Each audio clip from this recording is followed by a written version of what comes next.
This article from the Appalachian Guerrilla Substack called "Being a Politician Has to Suck," and honestly, I think the title kind of lays it out there. Why we're going into this. We're kind of looking at why being a politician might be such a uniquely frustrating experience. At least from this author's perspective. Yeah, no, I think that's a good summation of kind of what the author's trying to get at here. And what's immediately striking, I think, is how they choose to frame it, right? They don't really launch into a straightforward political analysis. It's more of this relatable analogy. It's almost like a case study in like workplace frustration. It's about a skilled professional starting a new job. Right. So like imagine someone who's really like honed their craft over the years, right? Could be a chef or software developer or whatever, their area of expertise is. Yeah. And they decide, you know what, I'm gonna make a move. I'm gonna try something new. Right. And so they go through,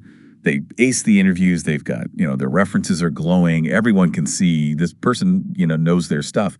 And they jump through all the hoops. They beat out, all the competition. And finally, they land the job. Exactly. And initially, it's that phase where they're proving themselves, right? They're taking on tasks.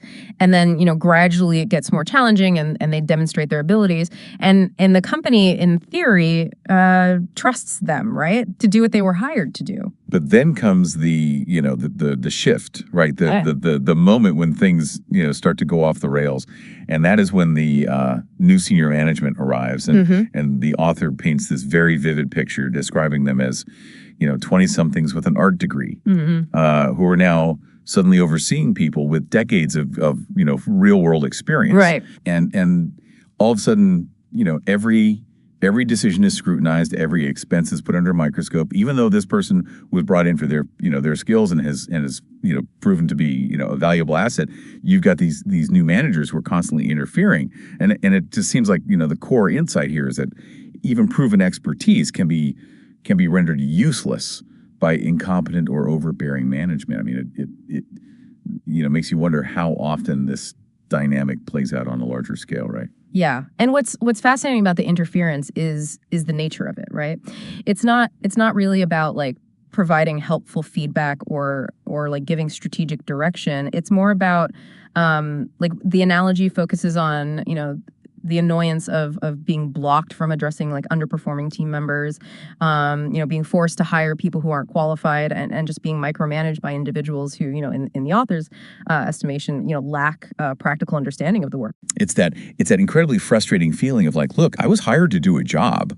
I'm good at it. Why are you actively making it harder? Right, exactly. And the author even throws in this kind of darkly humorous thought about, wanting to just get rid of these managers before settling on the much more likely outcome, which is, throwing in the towel out of sheer exasperation. Yeah. And this is the crucial pivot, I guess, right? Where the author then directly connects this very detailed, and I think for a lot of people, recognizable experience to the world of politics, specifically focusing on like a 78-year-old running for president? Right. So just like this skilled professional found their efforts thwarted, the author's suggesting that politicians face a similar dynamic, but on a much grander, a much more public stage. Think about it, right? Like the campaign trail. Months of, constant travel, giving speech after speech, the endless need to network and fundraise. Right. Even from people who have been, openly critical. Yeah. And then, like, despite all the past criticisms, even, significant legal challenges, the author mentions, shaking off 112 felonies. Right. Somehow this person gets elected, maybe even wins the popular vote. Yeah. And what happens? Almost immediately, they're met with this relentless barrage of criticism, often from the very people who voted them into office. Yeah, it's that stark contrast, right, between being the sought after expert during the campaign and then being subject to this constant, often seemingly ill-informed scrutiny once in office. And this leads the author to introduce this management philosophy they learned from an old Jewish man. And what's the fundamental idea there? It's pretty simple, right? Hire capable people and then trust them to do what they were hired to do. Right. And the author argues that if you feel the constant need to look over your employees' shoulders, right, you probably made a mistake in the hiring process to begin with. And they kind of go on to identify two main types of bad managers. Yeah. The insecure micromanagers and then the incompetent screamers. Right. And the key takeaway, from this management philosophy as the author applies it to the political realm, is this notion of giving the elected official, the person chosen for the job, the leeway to do his job properly. Right. And there's almost a plea here for business owners and by extension, voters to shut the fuck up. Yeah. And allow the process to unfold. Right. Even if there are some initial bumps in the road or perceived errors, the author suggests that significant change can be inherently disruptive. Yeah. So really, what they're saying is that voters and the media often act like those bad managers, constantly interfering with and second guessing the politicians they get hired to do a job. Which then takes us to a really thought-provoking point, this reference to Yarvin's analysis of why the Axis powers were defeated in World War II. What's the core of that argument? Well, what's fascinating here is Yarvin's somewhat unconventional interpretation, right? He contends that Germany and Japan didn't lose because they lacked, the necessary strength. It was because they didn't pursue their objectives with enough scale and consistent coordination. And he gives some specific instances of this, like for instance, the Blitzkrieg inexplicably halting at Dunkirk. Right. The absence of a unified, high command leading to uncoordinated attacks on the Soviet Union, and even Japan's continued allowance of non-military goods being shipped to Vladivostok from San Francisco, even during wartime. So the key insight here isn't just about military history, right? It's about the necessity of fully committing to your goals, whether in war or in enacting significant change. So these examples really highlight a certain lack of total commitment, right?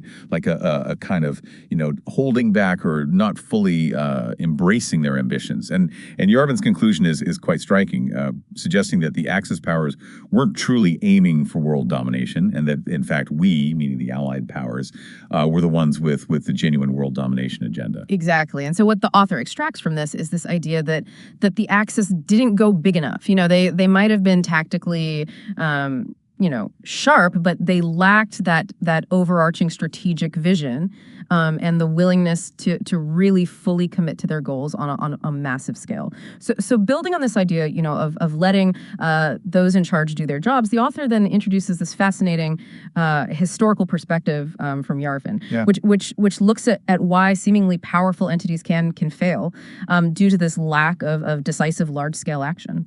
And this concept of going big, then ties into this idea of making, fundamental changes within a system. And the author brings in this kind of go hard or go home mentality, attributing it to the great poet warrior Roy Jones and his workout song. How does this connect to the overall argument about political frustration? Well, the author interprets this go hard or go home idea in the context of enacting significant systemic change. Their argument, and this echoes a sentiment sometimes attributed to thinkers like Machiavelli, it's this idea that if you're going to make substantial changes, you need to be prepared to do so radically and completely. Destroy it, burn it, and salt the earth afterward, as they put it. So this idea of needing to be decisive and even ruthless when enacting big changes echoes the thinking of historical figures like Machiavelli, who argued that sometimes you can't make an omelet without breaking a few eggs. So it's this all-in approach. And the author views electing someone to bring about, major change, a man with an axe to cut the arm off, and then complaining about the, inevitable consequences about the arm being cut off as being contradictory. Their position is that if you acknowledge the need for radical change, you have to accept the potentially painful and disruptive process and stop criticizing the methods being used. But isn't there a danger in such a scorched earth approach? I mean, what about unintended consequences or the loss of valuable elements in the system? That's a crucial question. And it brings us to the comment from Ephraim Garcia in the discussion section, which provides another interesting angle on this whole dynamic. Right. So what's the main point Garcia makes? Garcia brings up the sword of Damocles as something anyone aspiring to political leadership should understand. This constant sense of impending threat and pressure that comes with holding power. For those who might not be familiar, that's the idea of a constant threat or pressure hanging over a leader. Right. But more specifically in relation to the elected individual mentioned earlier, Garcia acknowledges that this person might not be ideal, not the best person, but sees them as someone who is getting the conversations started, and whose policies often make sense about a month or two after the fact. And what's noteworthy is that Garcia admits to disliking certain aspects, but ultimately views their vote as a gamble.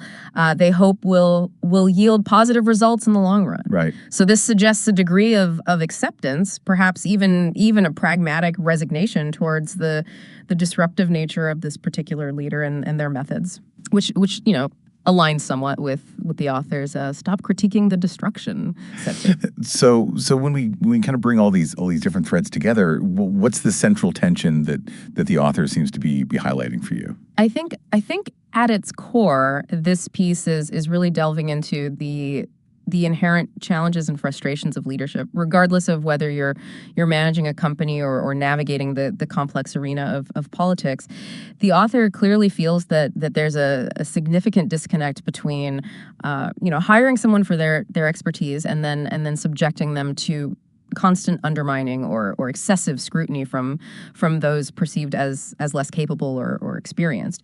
And that initial analogy really drives that point home, doesn't it? The skilled professional who goes through all the necessary steps, demonstrates their competence, and then finds their efforts hampered by management that doesn't understand their field. I mean, it's a situation I think a lot of people could probably relate to on some level in their own professional lives. Oh, absolutely.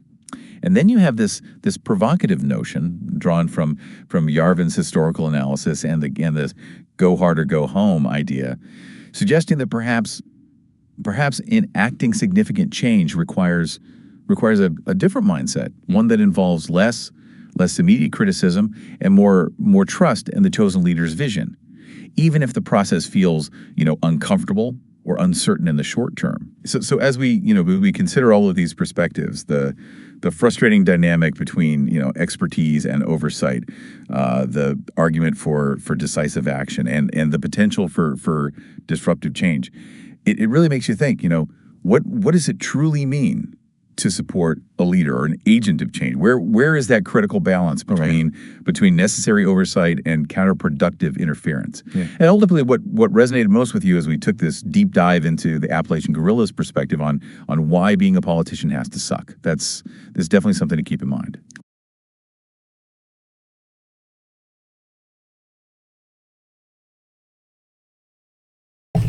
Yeah, I know, like, a lot of y'all don't like this type of content and whatnot. Like, I get it. I completely understand the mentality, right? But on the same level, like, listen, I'm trying to, like, drive, like, y'all over to the Substack because it's a place that isn't held back by the same limitations as YouTube. And I'll be honest with you, I kind of enjoy writing more than I do making videos anymore, because the amount of time I spend making videos and literally don't make any money off of it at all, like in any way. And even on the live streams, like, nobody fucking donates. It's not, like, we just hang the fuck out and bullshit. And I enjoy hanging out with y'all, making content for y'all, I do, right? But, like, I can't be having this be, like, just not productive at all in my life whatsoever. So that's why I'm doing these joints. Like, yo, go over to the Substack and drop a motherfucking thing. And by the way, listen, when my man said, yo, he needs to do desperate plea for y'all to shut the fuck up, listen, I lost it. I lost it, like, legit. I hope y'all enjoyed this, man. Listen, fucking drop a like, the deal. Go over to the Substack. The link will be in the motherfucking description. Peace.